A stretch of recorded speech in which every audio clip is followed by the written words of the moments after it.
नाज़रीन, साबिक कमिश्नर रावलपिंडी लियाकत अली चट्ठा की जानिब से एक और बयान सामने आया है। इस बयान के बाद वो मंजरनामा मुकम्मल तौर पर तब्दील हो चुका है जो इनके पहले बयान के बाद बन गया था। पहले वाले बयान में उन्होंने धांधली के लिए दबाव होने का एतराफ़ किया था, हत्ता कि चीफ जस्टिस और चीफ इलेक्शन कमिश्नर पर भी इल्ज़ाम धर दिया। मगर आज अचानक उनका इलेक्शन कमीशन को जमा कराया गया जवाब सामने आया है। वो जवाब बिल्कुल मुख्तलिफ है जो उन्होंने इल्ज़ाम लगाया था। ये जवाब 3 सफ़ात और 15 पैराग्राफ्स पर मुश्तमिल है। इसमें लियाकत अली चट्ठा ने अपनी प्रेस कॉन्फ्रेंस में आयद किए गए तमाम इल्ज़ामात को गलत करार दे दिया।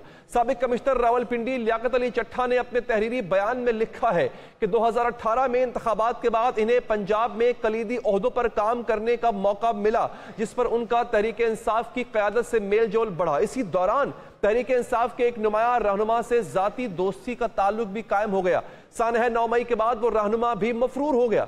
उस रहनुमा की रूपोशी के दौरान भी न सिर्फ उससे राब्ता रखा बल्कि कई मामलात पर उसकी खुफिया मदद भी की। इसी वजह से इस रहनुमा से दोस्ती के साथ साथ एतमाद में भी इजाफा हुआ है। साबिक कमिश्नर रावलपिंडी लियाकत अली चट्ठा ने अपने बयान में लिखा कि 8 फरवरी के इलेक्शंस के बाद वो 11 फरवरी को खुफिया तौर पर लाहौर गए और उस रहनुमा से मुलाकात की। इस मुलाकात में रहनुमा ने कहा कि अगर वो तहरीक इंसाफ का धांधली बयानिया बनाने और रियासती इदारों को बदनाम करने में अपना किरदार अदा करें तो वो मुस्तकबिल में इन्हें एक अच्छा ओहदा दिला देगा।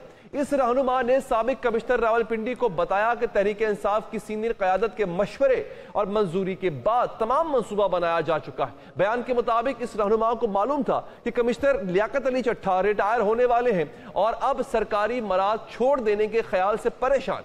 इसी रहनुमा के मशवरे से तय पाया कि लियाकत चट्ठा का बयान देंगे। मकसद इसका यह था कि एक हैजान और बपा किया जाएगा और तहरीक इंसाफ के धांधली बयानिए को बढ़ावा दिया जाएगा। इसी मुलाकात में इत्तफाक किया गया कि लियाकत अली चट्ठा जज्बाती बयान देंगे कि तहरीक इंसाफ तमाम नशिस्तें जीत चुकी थी और उन्होंने नताइज तब्दील कराए।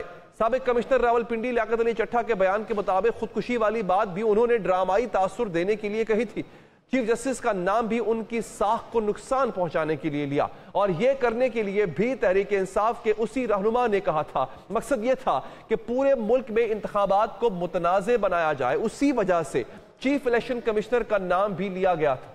लियाकत अली चट्ठा के बयान के मुताबिक ये मनसूबा बंदी भी पहले ही कर ली गई थी कि तहरीक इंसाफ इलेक्शन में धांधली का इल्जाम लगाकर पूरे मुल्क में एहतजाज की कॉल देगी और इसके बाद लियाकत अली चट्ठा भी अपनी प्रेस कॉन्फ्रेंस कर देंगे। साबिक कमिश्नर रावलपिंडी ने अब अपने बयान में कहा है कि उन्होंने धांधली के लिए किसी को भी अहकामात जारी नहीं किए, ना इन्हें चीफ इलेक्शन कमिश्नर से किसी जमात या उम्मीदवार की मदद करने के अहकामात मिले थे। लियाकत चट्ठा के मुताबिक इनकी प्रेस कॉन्फ्रेंस से मुल्क में एक भूचाल आया और इसी वजह से वो मुतल्लिका अफराद के नाम नहीं ले रहे।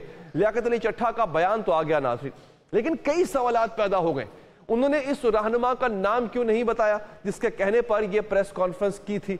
लियाकत अली चट्ठा अपनी प्रेस कॉन्फ्रेंस में कही गई बात से तो फिर गए, लेकिन गलत बयानी करने पर और इदारों और ओहदेदारों पर संगीन इल्जामात लगाने पर इनके खिलाफ क्या कार्रवाई की जाएगी। नाज़रीन, बात करेंगे। हमारे साथ मौजूद हैं इस वक्त पाकिस्तान तहरीक इंसाफ के रहनुमा जनाब तैमूर झगड़ा साहब। तैमूर साहब, बहुत शुक्रिया आपके कीमती वक्त का। तैमूर साहब, ये सब कुछ उसमें बेनिफिशरी इसके कहीं ना कहीं आप ठहरे जो इनके पहले वाले इल्जामात थे।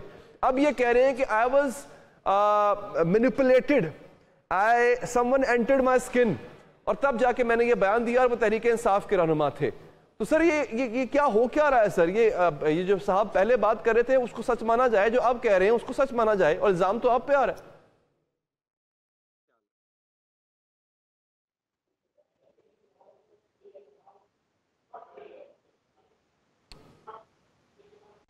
आपका क्या ख्याल है? सर, मैं अगर यहाँ पे अपना ख्याल दूंगा तो फिर मामला तो फिर गलत हो जाएगा ना, फिर वो मैं फैसला देने वाला तो कोई नहीं होता। इस पे आप बता दें आपका क्या ख्याल है। नहीं, मेरा ये ख्याल है कि अगर इनके बयान को नहीं मानते तो पिंडी डिविजन्स के फॉर्म 45 सारे देख लें और गिन लें और फिर बता दें क्या।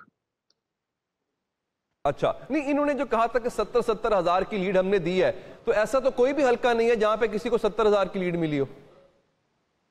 मेरा तो मकसद यही है ना, पीटीआई वालों के फॉर्म्स 45 देख लें, सरकारी रिजल्ट देख लें, हाँ, और उससे फैसला लगा लें कि पहला बयान ठीक था या दूसरा ठीक था।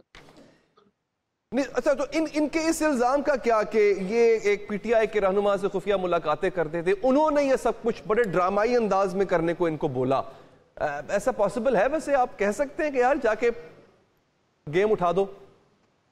جیل کے اندر تو سب کچھ پاسبل ہے نا کہنا، اس لیے تو میں کہہ رہا ہوں سیمابیہ طاہر کے فارم 45 دیکھ لیں، باقی جو ہمارے پنڈی ڈویژن کے فارم 45 تھے وہ دیکھ لیں، الیکشن کمیشن پہ اپلوڈ کیوں نہیں ہو رہے وہ دیکھ لیں، پنڈی ڈویژن سے باہر دیکھ لیں، میرے دیکھ لیں، اور پھر وہ فارم 45 دیکھ لیں جو الیکشن کمیشن کے ویب سائٹ پہ اپلوڈ ہو گئے تھے میرے حلقے کے، ڈیلیٹ ہو گئے، میں نے ڈاؤن لوڈ کر لیے، اور وہ ساری ٹیمپرنگ دکھا رہے ہیں اور اتفاقاً وہی رزلٹ دکھا رہے ہیں جو سرکاری رزلٹ ہے، اور پھر بتا دیں کہ یہ شاید واحد بندے تھے جو بیان دینا چاہتے تھے، یا شاید اور بھی ہوں گے، اور شاید یہ بھی ہو سکتا ہے کہ اوروں کو ڈسکریج کرنے کے لیے یہ دیا جائے۔ یہ بات صاف ظاہر ہے۔